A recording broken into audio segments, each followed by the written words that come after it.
has been a very historic stretch for Nebraska football, but for all the wrong reasons. The Cornhuskers have not been to a bowl game since 2016. We are coming up on nearly a decade since the last bowl game from Nebraska football. And since that last bowl appearance, Nebraska is just 28-52 with an insane 33 one-possession losses, including 4 straight one-possession losses to end the 2023 season. It has been a gut-wrenching, a frustrating, a saddening, a shocking, almost 8-year run of Nebraska football. But maybe things are going to start taking a turn for the better. But before that can happen, they've got to find themselves a quarterback. So welcome back to the Gridiron Expert, guys. We're so glad you could join us today to break down some Nebraska football. As always, please continue to like, comment, subscribe, share our videos, and check out everything down in the description below, including our website, thegridironexpert.com. We've got tons of exclusive content there for you to check out, to become a member of our GE Nation, and just to get you through this offseason. We inch closer and closer to the start of the regular season, but also closer and closer to the start of prediction season here on the channel, where we will be predicting every single college football team's record, game by game. So do not miss out on that. All the more reason to subscribe, hit that notification button, and also check out our mailing address to send us some of your team's gear. We do not have any Nebraska gear up here. No pennants, no helmets. Would love to get some, so make sure to send that our way. We'll give you that shout out. We'll have your team on display all season long in every single video as, we expand our GE Nation from coast to coast. So Nebraska, guys, it's been just remarkable. A program that many consider to be a blue blood college football program certainly has not looked the part over these last 7-8 years. Again, 28-52 since that 9-win season in 2016, which was also their last bowl appearance. 33 one-possession losses is just heartbreaking. You kept thinking it's going to get better and better and better, and it never does. And last year, it felt like Matt Rule in his first year in Lincoln was going to break that curse. 5-3, they were looking good, just needed one more win in their final couple games, and couldn't do it.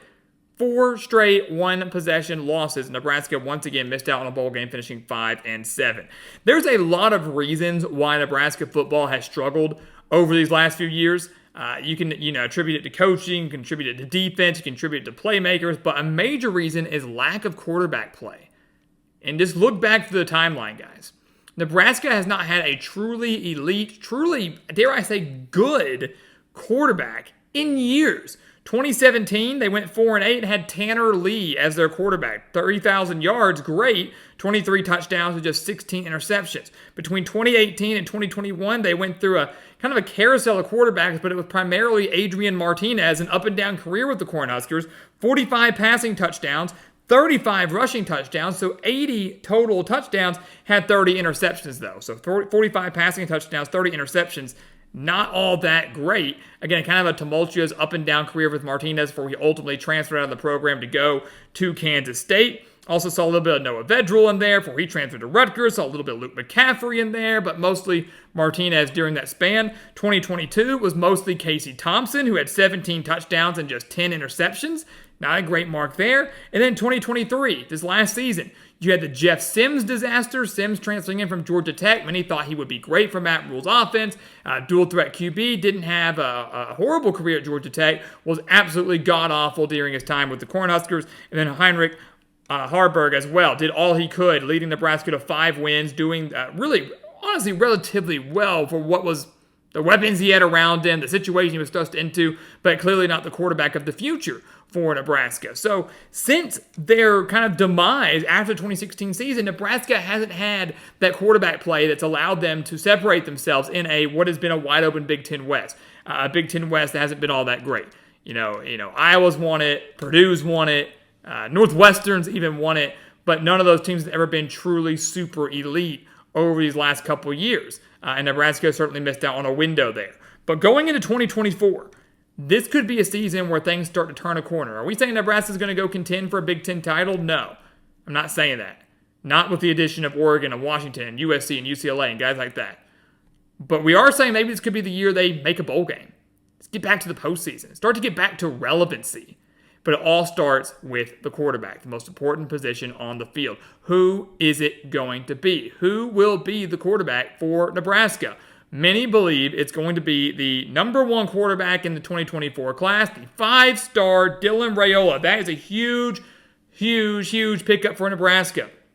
He flipped his commitment. He committed to Georgia, decided to come to Nebraska. The highest recruit in Nebraska football history, Dylan Rayola, comes into Lincoln, and Matt Rule's raving about him. From what we've seen in the spring so far, he's got a very great arm. He has a great ability to throw on the run, the ability to extend plays. This is the guy that many believe Nebraska will start at quarterback come week 1. This is the guy that I think most Nebraska fans want to be the quarterback come week 1. And I think from a talent standpoint, he is the most talented, but he's coming in as a true freshman. So Nebraska, are they really, in this quest to get back to the postseason, going to start a true freshman? The problem is they don't really have any other options.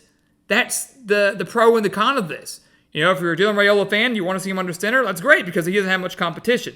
You've got another freshman in there, and Daniel Kalen, who Matt Rule has talked about his great ability to read defenses, to process the defense. I think a high football IQ, which is what you need, which is great. But is he going to get the starting job? More than likely not. To me, this feels like more of a 2-guy battle between Dylan Rayola and Heinrich Haarberg, who, again, helped Nebraska to 5 wins last year, had 967 passing yards, 7 touchdowns, 7 interceptions, but is more mobile. He is a dual-threat quarterback, had over 470 rushing yards last year with 5 touchdowns. So you've got a guy, and Dylan Rayola, who knows how to throw the ball, has got a very great, unique arm, has the ability to extend the plays, can throw on the run, and Haarberg, who has more playing experience with the Cornhuskers, has more experience under Matt Rule, has that dual threat capability, is more of a veteran, barely, than the true freshman coming in. That's what I think this battle comes down to. That's really what I feel like is Matt Rule is kind of studying during the spring as we approach Nebraska's spring game, and of course as we get closer and closer to week 1.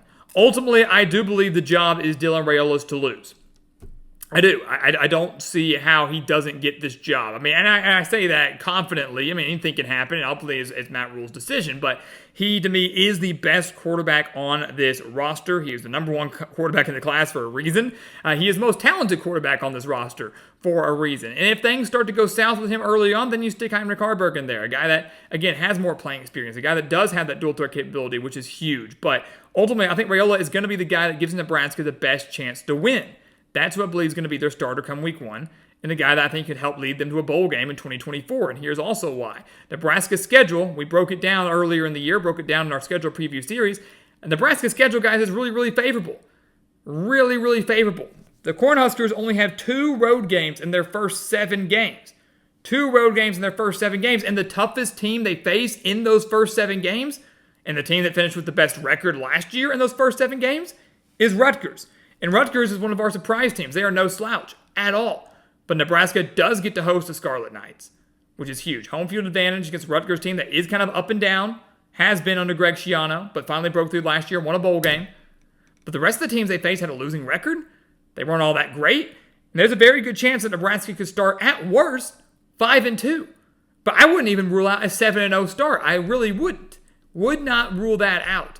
If they are 5-2 or better, watch out. If they're better than that, they've already clinched bowl eligibility, and the season's a success. Nebraska football, guys, is one of those teams that we talk so highly about because they have a great brand. They are a blue blood program. They're a very historic program. They haven't shown it over these last few years. I believe they're going to slowly but surely start to get back to that dominance, slowly get back to that prominence on the national stage. It starts with the star quarterback in Dylan Rayola. It starts with finding a star quarterback, and I believe Rayola is going to be that guy. It starts with a very favorable schedule. Nebraska's got that, and it starts with Matt Rule, who has succeeded greatly in year 2 at each of his other stops, at Temple and at Baylor. He took a significant leap forward in both those stops in year 2. I expect the same will happen at Nebraska. Year 2 in Lincoln. Watch out. We're not predicting games yet, but anything less than a bowl appearance would be a major disappointment, and for me, would be a major shock. So guys, as always, thank you so much for watching us here at the Gridiron Expert on YouTube. Leave your thoughts about Nebraska football below as we inch closer and closer to the start of the season. But until then, please continue to like, comment, subscribe, share our videos. Check out everything down in the description below, including our website, thegridironexpert.com. You do not want to miss out on that. All the exclusive content there for you to become a member of our GE Nation. And once again, guys, as always, thank you so much for watching, and we'll see you next time right here on the Gridiron Expert.